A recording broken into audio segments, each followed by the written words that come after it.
All right, I think we're good. Yep, you're in a place to be. How's it going tonight? Or evening, I guess, for you. It's going great for me, and it's even later evening for you. So thanks Yeah. for having me. Yeah, man, I'm glad you're here. So this is a topic that seems to be cause a lot of controversy, I guess, so to speak, and that it's almost made a lot of people. What's the word am I trying to say? It's caused the country to be very polarized now, a lot of polarization. So I guess where we should start this off is maybe give you a bit of background on who you are and maybe why you decided to write your book, Climate Maturity? Climaturity, right? Trying to get down into the middle of things and stay away from the extremes. Yeah, sure. Well, again, thank you for having me. I sold my first solar panel probably in 1999. So was in the solar module manufacturing and sales and project development business for 2 decades.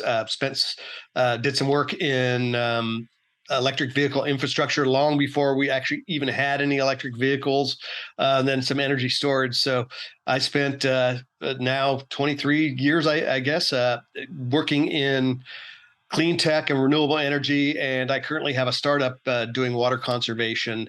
So I've spent a lot of time in the area. And then about the past 5 or 6 years, I've been a professor of entrepreneurship at Cal Poly San Luis Obispo here in California. So all those things combined kind of gave me a good framework for what some of the solutions are towards climate change and what some of the stories are. So I've been an avid consumer of client science for the past 20 something years or so. So I'm familiar with it, even though I'm not a climate scientist. I understand the discussion and certainly the evolution of how this has all evolved. And so, my motivation for starting to write was really hit home with some of my college students because I've got 22-year-old people going out into the workforce, Sure. and I'm seeing how we've just beaten them to death about how they're going to die because of climate change. And I kept scratching my head going, man, how did we fail? How did that be the only message that they're hearing about this? And so I started to write. I started posting things on LinkedIn. I had a different opinion than a lot of my solar colleagues, and started to get beat up quite a bit about How that. about it? And I started saying, you know what? What you're not hearing is something down the middle. You're not hearing you're hearing the two different extreme polar opposite sides, like you were saying. And so that kind of inspired me, especially seeing my own kids and seeing other, college graduates going out into the world. I decided, maybe it's time to actually start a different narrative and a different way to look at this thing. Cool. Yeah, so I got a couple thoughts on that, and hopefully I don't lose them. But the first one, you said climate scientist, and I've seemed like I've heard that word a couple times, and I've done a little. I've listened to a few different people on podcasts talking about climate change. He's written books and everything, and it seems like, is that a typically newer word, or somebody that seems like somebody just made up word that they just want to explain they are climate scientists based on their research? Does that kind of make sense? What I'm asking? No, yeah, and so that's a great question. I think climate scientists are a group of they have all kinds of different titles. Okay, so some are astrophysicists. Some come at it from I don't know that you can go and now I may be ignorant here, but go and get a degree from climate science, right? in climate science. But look, these are science researchers. They do, their job is to do research into climate related activities. Sure. So some specialize in water, some specialize in energy. I know a lot of folks are come at it from the engineering and the technical side, from an energy side. So I think that conglomeration is a group of climate scientists that have built these models, and they do measurements of oceans and temperatures and things that we can measure, and then they feed those into models, and then get together to try to help us understand what is happening and what could potentially be happening. So Yeah, just try to explain it for everybody, whether you're on the right side of it or left side of it, or and try to dumb it down for people. I guess does that kind of give you a better idea of what side you want to be on? Is that what they're? well, I think it's kind of turned into that, and that's part of one of our big challenges is look, if you're trying to predict the future, no matter how good your models are, um, it's legit to ask the type of science that it is. Okay, so one of my bugaboos about this whole discussion is, when people talk about science, what you and I normally think of as science, this is quite a bit different than that, and no one's explaining that. Normally, if you talk to a scientist, he says, "Hey, I did something in a lab, and I can prove it, and then I can replicate it all across the world, and everyone gets the same results.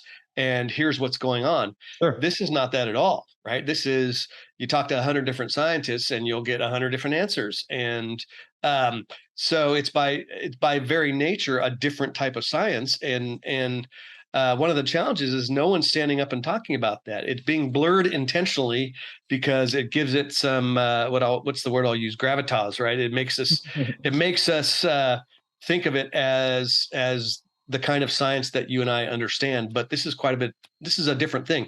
I'm not making it illegitimate or anything like that. I'm just saying it's different, Sure. and the differences are important. Okay, so when we're trying to predict the future, it is by definition speculative, and it's legitimate for us to raise our hands and ask those questions. Yeah. Well, you need to ask those questions just because, I'm probably the last person who should be talking about climate change, but I like to do research and I like to listen to people on both sides of the fence. That way I can kind of try to form my own opinion.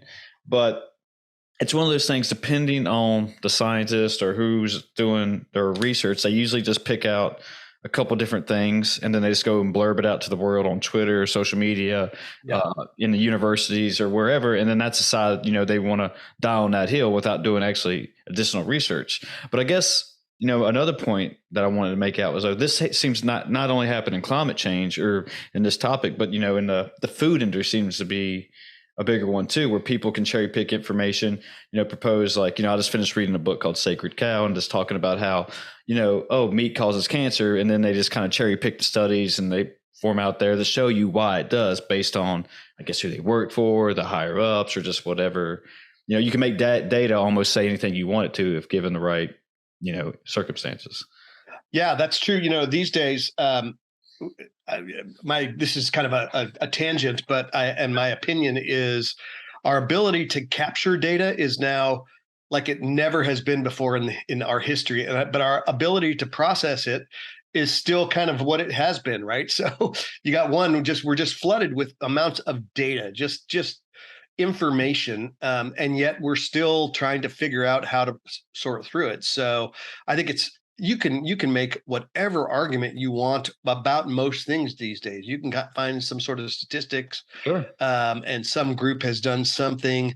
One of the things that has happened with climate, and the food industry is probably a great example of it as well, is the people conducting scientific research started to become advocates, and so they became advocates for certain positions, and this has been a real problem, I think, in climate, but just in scientific research in general. So yes, you may be hearing from a scientist, but there's a lot of times when you're actually hearing their opinion about stuff that's untethered from actual science. And in the climate game, we've actually rewarded them for doing that. So we've actually encouraged them to give us their opinions, because the science says what it says. It says it can show you temperatures and things like that. But the conjecture going forward, those are advocates, and so scientists have become that. And then, of course, it all becomes politicized because at some point people have to pay for it. And you're there in the East Coast, close to DC. You know how that works. Oh yeah. Especially over the past couple of weeks, right? We've seen this dramatically. These big, huge budget proposals that now supposedly are going to spin the Earth backwards and Oh yeah. do all these wonderful things.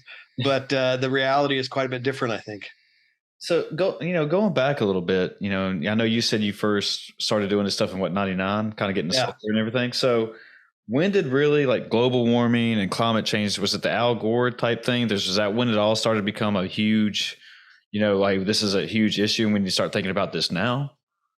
Well, I think Al Gore probably spearheaded he ushered in the era of I'll just call it climate panic, right? His marquee name, and the movie that he made. I mean, talk about cherry picking. You could go through that whole movie and see that and say there's some truth to this, but that's now, I think most people understand the creative license that he took, not only with whatever facts he had, but also the graphics, and it was a very effective movie. But I think that brought it to the public consciousness. So on one hand, it's good because more awareness is a good thing. On the other hand, it opened the door to this whole we're going to die by Thursday from climate change. And so, although I have to say, the first time the first big, huge government report that came out, the IPCC, the Intergovernmental Panel on Climate Change, the ones that they work for the United Nations that write all these big, huge, massive climate reports. They wrote their first report, I think, in 1989, and even then they were saying, that it's catastrophic. We're all going to die. And the science back then was even way less uh, clear than what it is today. So it's always, these are politically motivated things. I'm not discounting a lot of the scientific work that has been done. I'm just saying that, if you pick up what you read in the New York Times, is the New York Times version of whatever science they have chosen to read. Yeah. And so it is what it is. Well, is it, almost fear mongering to a change, just because I forgot who I was listening to, Stellenberg? I think he's out of San Francisco.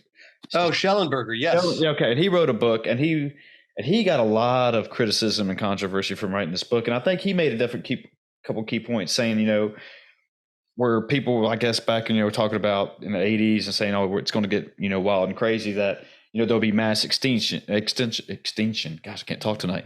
And that, it's like, well, that's not going to happen, because in order for a mass extinction, it's like 75 to 90% have to be, obviously start dying off of like the species or whatever. Yeah. And then he made another point, I think, that, people like to say that, oh, natural disasters like hurricanes and stuff are getting worse and worse and worse. But it was really that, they're kind of just declining, really, because we have a better way of handling those things and actually helping people prepare for them and stuff. And I probably butchered this a lot, but that was two of his points that people were attacking him for, saying like, dude, that's right. Yeah. Right. He's an interesting guy. So, I mean, he was trying to get on the position. I don't know if he did to actually run for governor, but, Schellenberger was a former hardcore environmental activist. I mean, he was out there protesting in the street. So he's a hardcore guy. So you can imagine he's now big time pro nukes. And I read the same book. I think the book is called Apocalypse Never. I didn't read it. Let's listen to him on a podcast. That's the one. Oh, you didn't? Okay. But same thing, right? So, yes. So you can imagine going from, he's a self-avowed hardcore environmental activist, right? So, and now all of a sudden he's standing up and saying, a reality check, and also saying, hey, guess what, guys, if you like it or not, if you really are worried about CO2, nukes is the way to go. And I happen to agree with him in a lot of ways too. So I'm following in a similar path because I'm coming from a renewable energy point of view. So solar, I don't have personal experience with wind, but it follows the similar mindset.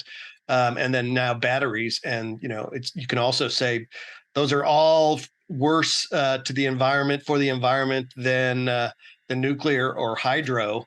And so they similar things. And so, you get similar criticism about that. What strikes me, and I think part of that's motivated me, is how can you, I don't have a product to sell right now. Yes, I have a startup, but I'm not selling anything right now. Sure. I'm no longer selling solar modules. And I was part of, the early stage of this industry where I actually crafted a lot of the messaging that we're hearing out in this marketplace. So I know where, I know what's true. I know the things that we were estimating. And we took a lot of pride in it early on because we were just telling people, hey, this is a relatively better thing to put on your house. It can potentially have some benefits. We weren't over promising. And then, man, now it's on steroids. Now we have to rush to solarize the whole world. And I'm just shaking my head like, why does that make sense? And, I'm still waiting for the first company to be a 100% solar company before we start solarizing and investing in solar for the entire world. We haven't even done it with one company yet. So a lot of this stuff is just, I won't call it fear mongering, but it's just, we're just operating in this level of hope and fear and kind of hysteria mixed together. And again, that's why I invented my own word for it, climaturity, which is like, let's take a step back and actually try to do some things that make some good pragmatic sense. We're in California, we're shutting down our 2 nuclear power plants, one in San Diego, and the plan is to shut down that one and install solar and batteries. And when I do the math, I go, hey, wait a sec, we're going to increase the CO2 footprint by over 800%. How is that getting better? I get my power from Diablo Canyon here, and they're talking about shutting that down. And I said, same thing. Why are you shutting down the lowest CO2 source aside from hydro? Why are we going to shut that down and fill it up with stuff that has higher CO2 footprints? So you're starting to see pushback. In fact, in California, there actually is a bill on the table to say, hey, maybe we should keep this plant open for a few more years, and because we're having energy shortages and all these things come into it. So well, isn't nuclear one of the cleanest energies that you can? Yes, and I'm surprised. It's true. It's got one of the, I think the only one lower in terms of a CO2 footprint is hydro. So that's just true. Now, I don't want, I'm not an advocate for I'm not an advocate for nukes. I'm not an advocate for any one particular energy source. I think we need them all, and but I also think most of all is we need to be telling the complete truth and not just one story of it. So most times. Great. People say nukes, and Schellenberger has been fantastic at reversing this, but people say nukes and everyone freaks out and starts screaming and like, oh my God, 3 Mile Island, Chernobyl. And you just go, well, talk about extreme examples, and, nothing has happened like that for decades. And there's reasons why it's safe. And, the rational minds, if you dig into it, actually have some good things to say about that. Yeah. I mean, is that, again, like, I guess kind of touching on what we talked about a little bit earlier, but, say, your students that you're teaching, if they heard that, nuclear energy, and they first think about, like you just said, 3 Mile Island, Manhattan Project, we're going to blow ourselves up, without doing any research. And that's just what they go on about. And then, again, social media, Twitter, they start up this rant, gets people behind them, and, everyone's not doing their own research. Like, oh yeah, he's right. I heard this from somewhere. And that's kind of where, like you're saying, that we're not getting the truth out there. We're just it's just misinformation all over again. You just it's just a circle. You keep going around until you can finally sit down and say, hey, I actually want to sit down and hear, what actually these experts in the field are saying. And and there's almost no one that's innocent here. I mean, look, it wouldn't be fair to even, again, I'm not an oil advocate. I'm just reality. We're not going to get rid of oil anytime in our lifetimes. And in fact, from having worked for solar manufacturers, I can tell you for sure, man, it's not a clean process. The first thing that happens is you fire up a big bulldozer and mow down a mountain to go get all of its minerals. So there's nothing clean about this thing. It's just cleaner compared to its alternative. But back in the day in the 70s, I mean, we know now how the oil companies got together to sponsor their own type of science and give us all this kind of, BS that's out there that, hey, this stuff is really not bad. And we know now that it is, and we know now that they did it. And of course, I'm all for if they committed crimes, then lock them up, put them in jail. I have no problem with that. So there's a long history of people just misrepresenting all this stuff. And so, there's no one who's innocent here. Sure. Everyone has got some particular spin on it. I came from solar. I was responsible for coming up with a lot of these stories. That was how I spent a good chunk of my career. And, everyone wrestled with what's the truth? What is it? We're going to, kind of maybe not highlight, we won't deny it, but we're not going to be promoting it. We didn't ever promote that. We only worked, of course, when the sun shined, and you had to figure out what you're going to do the rest of the 2/3 of the day and stuff like that, right? We all have our things, and it's just to the time where we need some real solutions, and we need to be having all of these on the table, openly talking about it, and just being honest with what we think that we can do. Yeah. Well, I want to take it back a little bit because you touched on something that I wrote down, make sure I didn't miss it. But who's the governor of California? Newsom? Newsom, right? Yeah, so, when you were talking about getting rid of the nuclear plants or the power, but is that because isn't he putting a bill out there for California where all cars are going to have to be made by batteries by 2030? Yeah, Yeah. And so look, California's had a history of doing this. We did this with solar. We've made these aggressive goals. So, that's still in his DNA. I think he's gotten a lot of pressure. I will be curious because maybe I'm jaded, but I personally think that they're still going to go forward and close the nuclear power plant, but they're saying that maybe they won't, at least until November, until the election hits. So because now all the people that are against it go, hey, wait a sec, maybe these guys are reasonable. And then of course they'll do what the original plan was, but that could be wrong. That's just my opinion. But yeah, we've got some aggressive policies out there in California. Is the I guess my next question, just because electric vehicles seems to be pretty big talk, with my family and just, for first and foremost, but is the technology there? I mean, do we have enough batteries for everyone to have a battery powered car? Everyone in the country, everyone in the world? No. I mean, in terms of capacity, we're not even close. I think so. That's part of what these bills are trying to do is, think about that, right? Now we're going to spend, we're basically, again, we're trading one depletable resource, oil, for another, which is, lithium and battery minerals. So, and we don't know what we're in for yet. You're starting to see it. I mean, Tesla already can't make enough batteries to meet their demands. So that's just one company. So no, we're not anywhere close. And I think that's part of the challenge. And that's part of what people want to do is, make lots and lots and lots more factories to start pumping these things out. Of course, we're handing out the big companies, like General Motors and the big US automakers.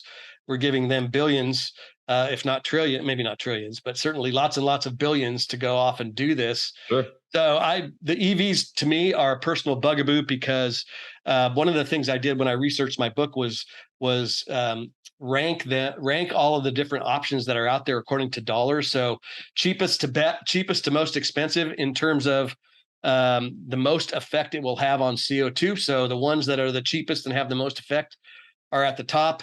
And the ones that are most expensive and will have the least effect are at the bottom. And it's not my data, actually. I used other people's data, but I compiled it. And, EVs are down at the bottom of the list. There, I think out of 75 options, EVs are like 67. Really? Which means that, they're not going to help. I hate to say it, but they're not. And they're awesome to drive. If you've driven a Tesla, if you own any of the electric vehicles, a Tesla is fun as hell to drive. Sure. It's a great piece of technology. Love it. Love driving it. But I mean, let's not pretend that it's climate salvation because it sure isn't. Well, not only that, you just touched on this, is that, those minerals you were talking about, conflict minerals, that a lot of people don't really understand that what's really going on, that so people can have a new iPhone or have those EVs that work, these, I guess it's almost next to, what do you call it, like blood diamonds, that people are like, these slaves. That's the exact words, right? Yeah. Blood diamonds. Yeah. Okay. So I thought that only referred to the diamonds, and then like you said, lithium and whatever it is in these other countries were like the conflict minerals or whatever. But yeah, that's one thing I think that goes unnoticed with people when they're, wanting these EVs or wanting, like I said, the new iPhone or whatever, what really went into making those products. Yeah. I mean, one thing you probably won't hear too much about the solar industry is that 80 to 85% of all the solar modules are made in China. And so they're all, so we've done a great job of helping their solar business. And they compete unfairly because they get free government money. So I worked for a bunch of solar manufacturers, the only one of which that isn't bankrupt is a company called First Solar. The rest of them are bankrupt because you can't compete. So who are we helping here? It's certainly not American jobs. We are propping up that. And, the Chinese environmental standards are not even existent. They don't even give a damn about that kind of stuff. So we're trading foreign oil for Chinese solar modules. Is that a good trade? You could make the argument that it sure as hell isn't. And part of the energy bill that just got signed is supposedly to bring back U.S. manufacturing. But you know what? There were some fundamental reasons that they went away in the first place, and those reasons haven't changed. We're competing unfairly on their side. I mean, in fact, the Department of Justice, we've proven this. There were hundreds of millions of dollars of tariffs that we were finding them, that the current government just said, well, let's let them off the hook because we really need those modules. Yeah. So they just waived them. And so same thing's true with the batteries. Lithium, all of the lithium for the most part, most in the world is in China. All those precious metals. So they're getting it from Vietnam. It's all China based. It's all Asia based. So we have some work to do there in order to do that. So this is not energy security by any means. This is just trading one foreign dependence on another. Yeah. Do you not think that the U.S. will bring back manufacturing of certain things, or do you think that we'll see in a trend that it will slowly start to happen? And the only reason I'm asking that is because that I follow a couple of people on social media and their podcasts and stuff, and they've actually, like Jocko Willink, I don't know if you knew who that is, but Navy SEAL, he's actually started like some kind of textile plant up in Maine, I think, and where he's actually making hunting gear and stuff like that, and trying to get the manufacturing back here in the U.S. But yeah, well, of course I'd love it. I think it'd be great, but there were market reasons that. I mean, there was once a vibrant solar industry. In fact, I worked for Siemens, I worked for Shell, I worked for BP, I worked for Samsung, I worked for First Solar, I worked for two startup manufacturers. So these are big companies, right, with resources, and they couldn't make it work. And there's so I mean, what can you say? You're competing with these. Solar modules are not high tech. They are nuts and bolts and silicon. So it's all about labor. I worked for Sharp. They went out of business manufacturing these solar panels. So, these are. I remember the difference between an American solar manufacturing where super lots of people and lots of smoke in the air, like an old time. Think about old time mills and things like that. And then I went to Sharp's facilities in Japan. You didn't see any people. It was all robots. You could literally eat off the floor. And I remember going, how are you going to compete with this? You can't. There's no comparison.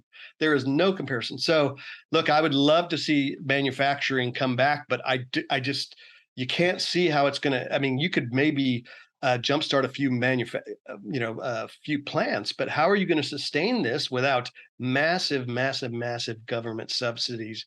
Because that's what you're competing against. Decades of free government money coming from some of the Asian countries, most specifically China. They get money for free, and they don't have to turn the same sorts of profits that we do. So it's an unfair playing field, and it's really tough to compete. So I would love to see it come back. Fingers crossed. Hope that it happens. But if that is our plan A for climate salvation, it's a risky one. Really, it really is.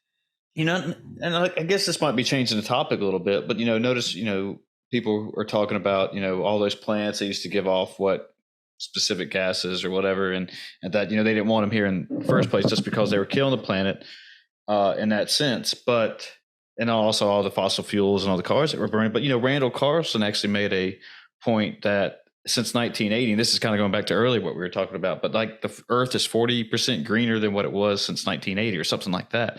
And that like stuff like that goes unnoticed, or people just kind of, like we were saying, just want to push that aside. Like, nah, that does not agree with what my argument is. So we'll just ignore that part. Yeah, I think one of the things, you never hear people talk about conservation. You never hear people talk about saving trees. It's amazing how in an environmental discussion, you will never hear people talk about preserving nature, right? You'll hear people say, hey, let's chop down all those trees so we can build a nice big solar factory or windmill factory to make stuff. Yeah. And so, I hate to use this number, but I do, because it's just a fact.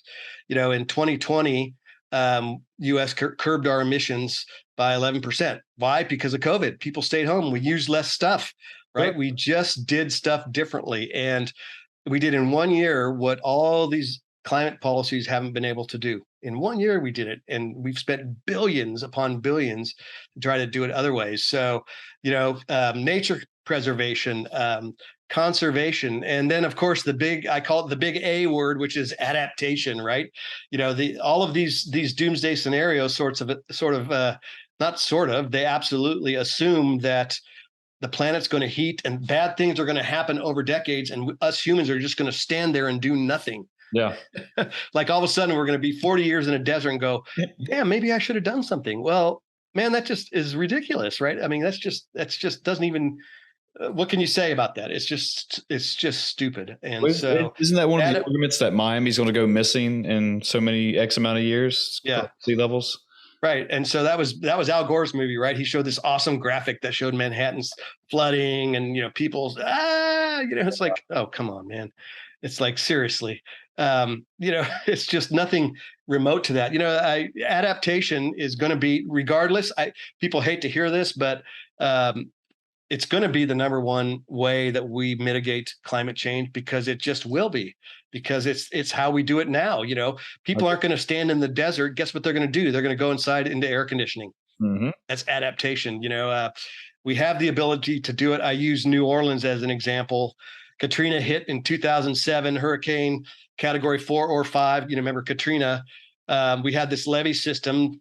New Orleans has always been underwater. The levee system broke, killed a bunch of people. I think 1,800 or 2,000. And I actually did some work down there, putting solar systems back on the houses when they repopulated some of the areas. And then Hurricane Ida hits last year, category 4 hurricane, and guess what? The levees held. So only maybe 100, 150 people. Still sad, but the point is, they didn't just wait to have the world spin backwards and lower global temperatures. They just bolstered their levee system, and it worked. Holland has been underwater since there's been Holland, and they have figured out how to do this. So this idea that we're going to sit around and do nothing is just, again, part of this whole fear mongering. Manhattan's going to flood and we're not going to know what to do. You're not going to be able to get your hoagie or whatever. So it's just ridiculous, right? It's absolute. It's not even good science fiction. I was like, at least Sharknado made me laugh. Because it was so bad, right? Manhattan flooding. I'm like, in what world, that a politician can stand up and say, let me show you a graphic that Manhattan's going to flood because of climate change. And then people in the audience, they gasp. I'm like, how could you even say that with a straight face? I can't even say it after watching the movie with a straight face. So that's the prevalent message that these disasters are coming. They're untethered from science. Scientists, even scientists, advocates, if you push and you read some of their stuff, while they may believe it on a personal level, no one's selling their homes and going and living up in a yurt at the top of Pikes Peak because they actually believe it. There isn't anyone, can you name one person that has given up all fossil fuels because they believe this so much? Not one. You can't do it. You can't live in today's world without using them. And so, we have a reality check every single day that, yes, we need to find cleaner sources. Yes, we need to, don't cut down that tree. In that list I told you of prioritized solutions, the top 30 are natural solutions, regenerative agriculture, reforestation. A bunch of them are education related, like in the developing world, teaching women maybe to not have 6 or 7 kids, or maybe just have a couple, or educating them so maybe they become professionals and have different career options. There's so many different things that we can do to help mitigate this stuff that no one is talking about. Yeah. When you just asked if I knew anybody who had given up all fossil fuels, I read a statistic, this is probably a week or two ago, that speaking of Teslas, that Tesla is the one automaker where they have the most people who have financed those cars for 84 or 96 years, just because they think they're actually saving or doing something for the planet. But then it was like they're willing to take on a loan for 10 years just to be able to say they're driving an EV or something like that. And that's insane. Yeah, and we as Americans are willing to take on that loan too, because for every Tesla, this is why once a lot of this stuff is, once you learn it, you can't unlearn it, right? So now I'm in California. Everyone loves their Teslas. They show, they wink at each other. And I go to the parking lot, of my Vons, and I've got an old Subaru, and I'm like, yeah, I could go get a Tesla, but there's $30,000 in public money, our money that's sitting in that Tesla, just so they can make, I don't see very many poor people driving them. Nope. I certainly don't see many Teslas in the inner cities. I'm from Oakland, California originally. And so, you're not seeing, well, you are now because it's gentrifying, but you go to the poor parts of that city, you're not seeing Teslas, and you don't see anyone who needs Teslas. So I cringe with the whole EV thing. Look, again, they're great cars, they're great tech, I agree. fun to drive, but we're really not saving. A Tesla and a standard combustion engine off the production line, if you measure the CO2, the Tesla is much higher, and will be for Really? about 20,000 miles. So how Really? is this helping things? Well, didn't Volkswagen get in trouble for that too? Weren't they lying about their emissions a couple years ago? Well, I think they were lying about their actual fuel, their miles per gallon. So that was different. Okay. But, yeah, I thought for some reason, or maybe it wasn't Volkswagen, but I thought somebody was saying that they had to retract all their emissions because they were actually saying they were giving off less than what it was. But I can't. Yeah, so I don't think Tesla is, I don't think they're misrepresenting it. I just think they just want, no one tells you. So you got to dig into this. And I actually found that in the Wall Street Journal, just an interesting article. I was like, they compared, electric vehicle off the assembly line versus other cars. And they're like, yeah, off the assembly line, that's a higher CO2 footprint. And the only way you could potentially save in the future is if you drive it certain ways and certain, and so there's all these caveats that, of course, the industry is still too new. So we have no idea whether or not it's true or not.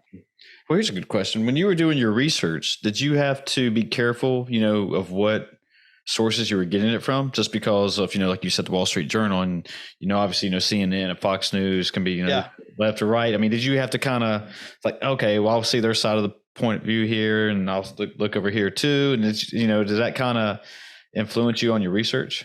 Yeah, well, you try to do both. And so it's really easy to find,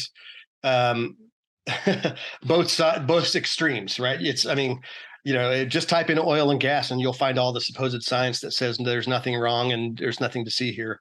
And then type in solar and wind and EVs and you'll find the rest of the research that supposedly, what you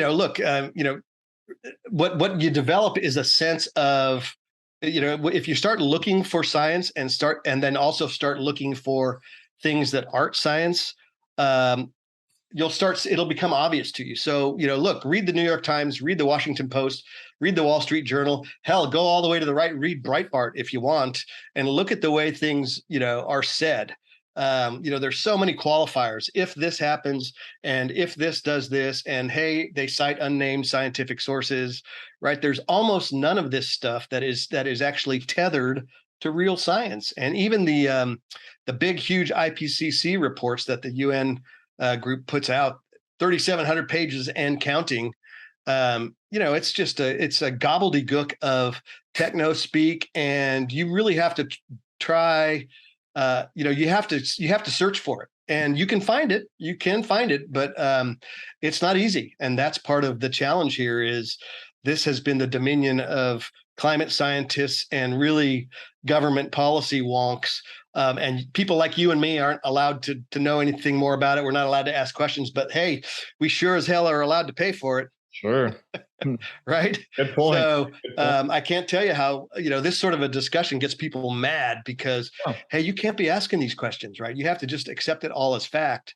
And, if something doesn't smell right, it just doesn't smell right. And so I think a lot of people, what I have pleasantly found in taking a stand down the middle, if that, it sounds so funny to actually say that, is taking a stand in the middle, is I find a lot of people want to hear this, right? They want to talk about it. They have questions and they're not allowed to say it, right? It's all hush hush. And I don't want to ask the wrong person because they're going to get really pissed off at me. And I'm like, what the hell, man? How are we going to solve a global problem by doing this? I mean, look at the bill that just got passed completely along party line votes, right?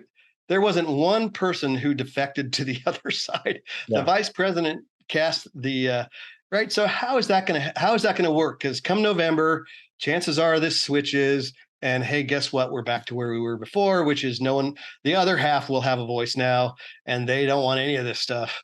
And that's just the truth of this. So part of what I'm advocating in my book is, we don't do anything unless we get bipartisan support. And I mean true bipartisan support, not one vote because that person's getting ready to lose their Congress seat. I mean, people that, from both sides of the aisle that could stand up and say, I support this and I'm proud of it. because it actually helps. And until that happens, man, we're never going to solve this. We'll never solve it. We just won't.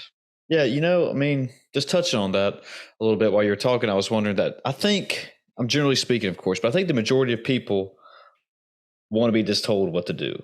And that, to say, hey, go buy an EV, walk to work, whatever, they think they're helping or whatever. But it's, and they just want to live their lives that way. It's like somebody who says, well, you shouldn't eat gluten anymore. And they're like, well, okay, I just want to eat gluten. All right, cool.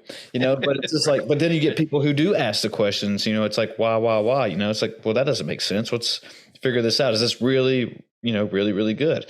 Or is it really bad? Let's talk about it. And then that, and this might be where I'm putting on my tinfoil hat, but, then people who are in the deep state, I guess, and they're making all these deals inside, and, finding out what works for them and fatten their pockets a little bit. They're just like, whatever, we don't really care about humanity. We don't really care about if the people are going to adapt. I just know that, my party will come out ahead. People who follow me will be on my side of the house, and we'll end up doing like that. I mean, like with Nancy Pelosi, we don't have to go down this whole political rabbit hole, but with her doing insider trading now and making these deals and becoming one of the richest people and one of the better stock traders than Warren Buffett's, like, just don't add up here, and what's really behind the scenes.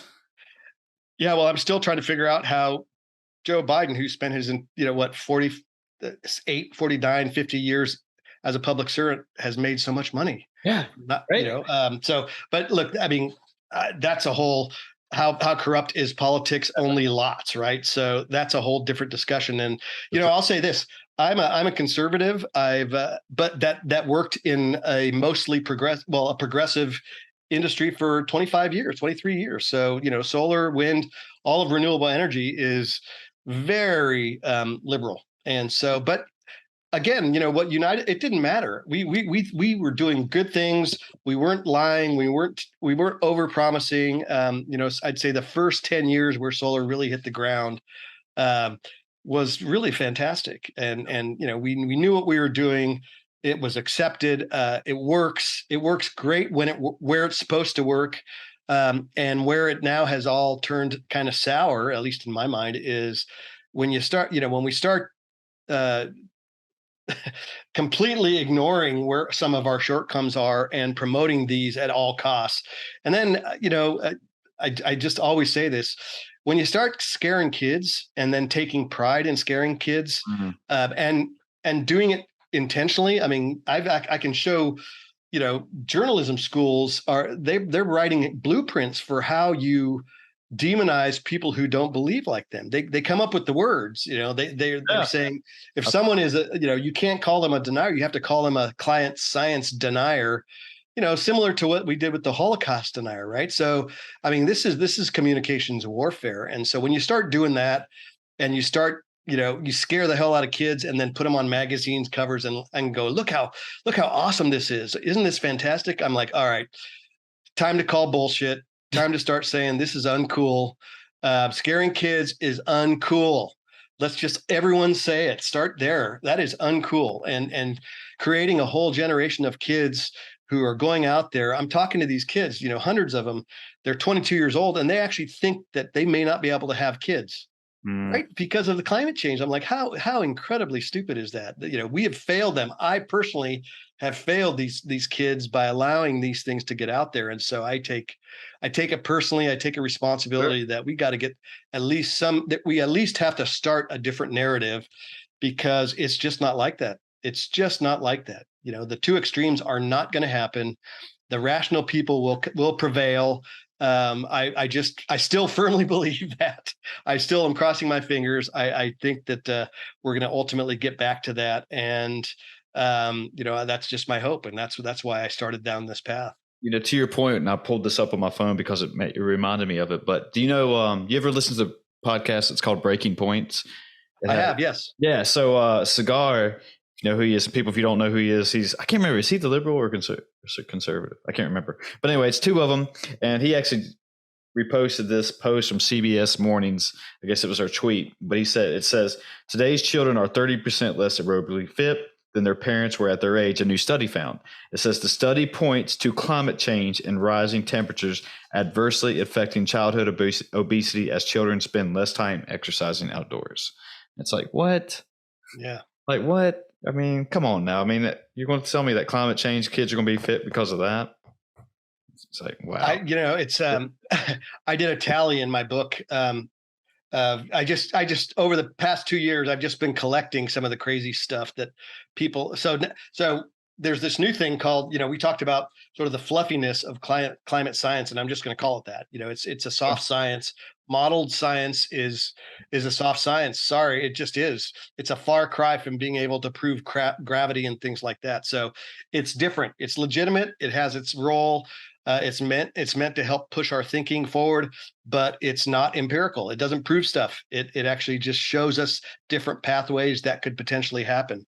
But this whole new thing that's cropped up is this thing called climate attribution science, which is really started by lawyers. And the goal here is not to further our understanding of climate science, is to start suing people. And so, of course, the same university who created the blueprint for communicating this, Columbia University, their law center has created the framework to start suing companies and of course individuals at some point that they don't like for having too much CO2 emissions. So climate attribution, and of course it's failed every single time it's gone to court because it's a ridiculous idea that you just start blaming shit on climate and hopefully that you win one and collect millions of dollars, and they're treating it like the tobacco industry when it's not really even close to that. But so I just started a list as I was going through this of things that have been attributed to climate change. And I mean, fat horses, small sheep, any number. I think I had 4 or 5 different numbers of deaths that were associated with this.